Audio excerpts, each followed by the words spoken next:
Vsak prebivalec Evropske unije s prevozi, ogrevanjem in porabo električne energije povzroči za okoli 10 ton izpustov ogljikovega dioksida.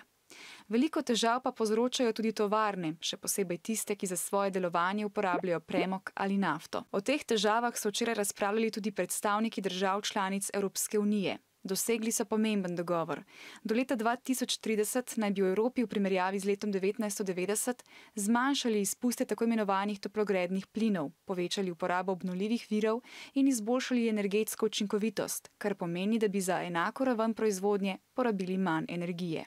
Čeprav so evropski voditelji s tem dogovorom zadovoljni, pa se z njimi ne strinjajo predstavniki organizacije Greenpeace. Ti menijo, da bi bilo treba še bolj zmanjšati izpuste ogljikovega dioksida in se hitreje preusmeriti na čistejše vire energije, kot so na primer vetrne elektrarne in sončne celice.